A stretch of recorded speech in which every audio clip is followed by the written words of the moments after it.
A very good day, madam. My name is Sharvin. My presentation is about reforming ethical standards in sports. It explains how small dishonest action can grow into major corruption if they are ignored. For the key concept, integrity means doing the right thing. Corruption is using power for personal gain, abuse of power, conflict of interest, and gratification of examples of unethical behavior. For the main issues and causes, common issues in sports include cheating, doping, match fixing, and bribery. This happened because of pressure to win, money, and weak enforcement of rules. For the evidence and analysis, the 2015 FIFA corruption scandal and Lance Armstrong doping case show that small dishonest action can become major corruption if they are not stopped. For the impacts and recommendation, corruption creates unfair competitions, damages trust, and harms the reputation of sports. To prevent this, organizations should strengthen ethics, improve transparency, protect whistleblowers, and enforce rules fairly. For the conclusion part, in conclusion, integrity is the foundation of sports. Small dishonest actions should never be ignored because they can lead to major corruption. Promoting honesty and strong ethical leadership helps keep sports fair for everyone. So that's all for my part, madam. I will pass it to the next presenter. Hello everyone, my name is Marcus. Today I'm presenting on digital and cyber ethics, focusing on integrity and the abuse of power in the data economy. As you can see in the center of our map, personal data has become one of the world's most valuable commodities. But while our reliance on digital technology drives innovation, it also creates severe unprecedented risks of exploitation. Nowhere is this clearer than on slide 2 with our defining case study, the 2018 Facebook and Cambridge Analytica scandal. A political consulting firm exploited an API loophole in a simple personality quiz app to harvest the private data of 87 million Facebook users without explicit consent. They didn't just collect data from the people who took the quiz, they harvested data from all of their friends, weaponized their personal information to create targeted, manipulative political advertisement. To prevent this abuse of power, our final site of map out 4 practical recommendations supported by research Isaac and Hannah 2018. First, data minimization. Legally mandate that companies only collect data that is strictly necessary for their services. Second, robust regulations. Enforce strict global privacy laws like GDPR with severe financial penalties for non-compliance. Number 3, aggregated accountability, require independent third-party ethical and security audits for tech companies. And lastly, number 4, whistleblower protection. Establish strong legal protection for tech insiders who expose digital corruption. In a world where data is power, cyber ethics must be global priority. And that's it for my slides. Thank you, and I will continue with my next presenter. Thank you very much. Good evening, Madam Mahani. My name is Alvera Tedora Raidi. Today I will be presenting about the academic dishonesty. So basically, academic dishonesty brings the meaning of unethical behavior that happen among the students, some other in institutions, in school, no matter in secondary or primary or in kindergarten. Let's go to the detail where the first one, the plagiarism. This happens when students use someone else's work without proper acknowledgement, such as copying their text, submitting another person's assignment, or using ideas without the correct citation. And secondly is cheating in exams. Cheating in exams include using unauthorized materials, hidden notes, AI tools, or copying answer from the classmates. And another example I can give is falsifying information, where students provide false documents, including the medical certificate, to escape class, forge signatures, or give dishonest excuses. Lastly, academic fraud includes paying others to complete assignment or misrepresenting academic achievement. This action may seem small, but they also can become serious problem in the future. Academic dishonesty is dangerous because it changes the way students view the success. Instead of learning, they will put their mindset as just to have a good grades. As a result, graduates may lack real knowledge, real experience in studying, and skills and ethical values which can lead to unethical behavior in the future when they come to the workplace. The impact is not only on individual but also to the society. It can cause lower quality graduates, less trust in educational institution, financial losses for the organizations, workplace corruption, and damage to the country as well. Therefore, to prevent dishonesty in academic, institutions should strengthen academic integrity policy, teach ethics from an early stage, and use plagiarism detection system to secure examination method. A culture of honesty should be encouraged, and lecturers should lead by example.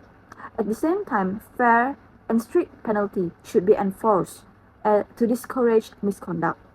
In conclusion, integrity begins in the classroom. The choices students make today can shape their behavior in the future. By encouraging honesty in education, we can build more ethical generation and create a society that is free from corruption. That's all from me. Thank you. So hi, my name is Nur Afira binti Isnan and I will be presenting for the social media ethics. So social media has become an essential part of daily life, allowing people to communicate, share information and connect with others instantly. Provide many benefits including easier communications, access to information and for opportunity for education and business. As for the main issue, the article discussed the lack of integrity in social media use. So key issue include the spread of fake news and misinformation, misuse of personal data, cyberbullying, online harassment, discrimination and social media addiction. So this unethical behavior reduce trust, harm individual mental well-being and threaten privacy and security. As for the contributing factors, individual factors contribute significantly to ethical issues on social media because users often lack awareness or responsible online behavior and the consequences of their actions. Many users share personal information without understanding privacy risks, spread unverified information without fact-checking, or engage in harmful behaviors such as cyberbullying and online harassment. As for the societal factors, it also contributes to ethical challenges on social media because the widespread use of this platform has changed how people communicate and consume information. The rapid sharing of content enables misinformation and fake news to spread quickly, influencing public opinions and decisions. Online communities can normalize harmful behaviors such as discriminations, hate speech, and cyberbullying. Case study. It's the Edisi Siasat Telegram data leak in Malaysia 2022, where the anonymous Telegram channel Edisi Siasat leaked personal information, including my card details, home address, phone number, and photograph of Malaysian citizens, public figure, and civil servants without their consent. Analysis and impact. The ethical issues surrounding social media have become increasingly serious because they affect not only individuals, but also organizations, government, and society as a whole. Individuals may suffer from identity theft, anxiety, depression, reputational damage, or financial loss when their personal information is misused or false information spread online. So in conclusion, ethical issues such as misinformation, privacy violations, cyberbullying, online harassment, and irresponsible online behavior demonstrate how a lack integrity can negatively affect individuals and society. This issue highlights the importance of honesty, accountability, and ethical decision-making in both online and offline environments. Assalamualaikum, Madam, and hello everyone. I am Ernie. My part is about workplace ethics, specifically time thief behavior. So, what exactly is time thief? Time thief happens when employees use their working hours for personal activities instead of doing their work. For example, watching YouTube, shopping online, scrolling through TikTok, or leaving the office without permission. Some people might think it's only a few minutes, so it's not a big deal. But the truth is, during that time, we're actually being paid to work. So, using working hours for personal activity is still considered time thief. Although their action may seem small, they can affect about both workplace productivity and integrity. The journal also shows that leaders should be ethical role model.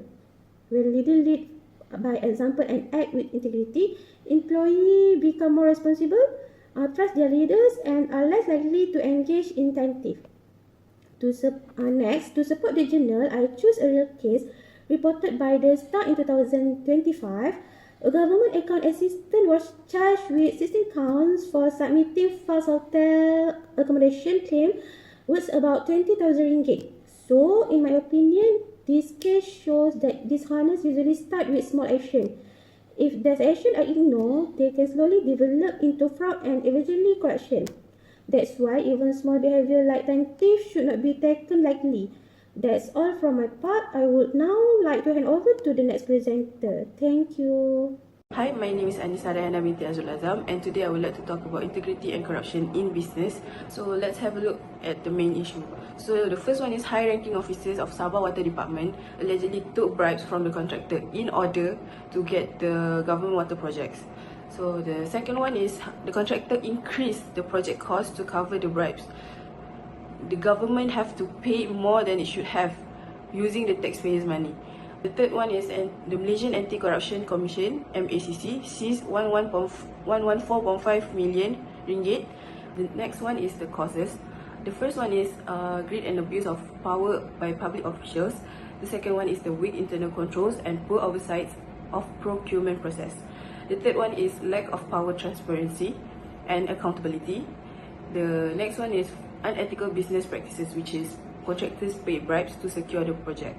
So now let's have a look at the analysis of this case. So the corruption created unfair competition when contracts were awarded or given based on bribery instead of merit.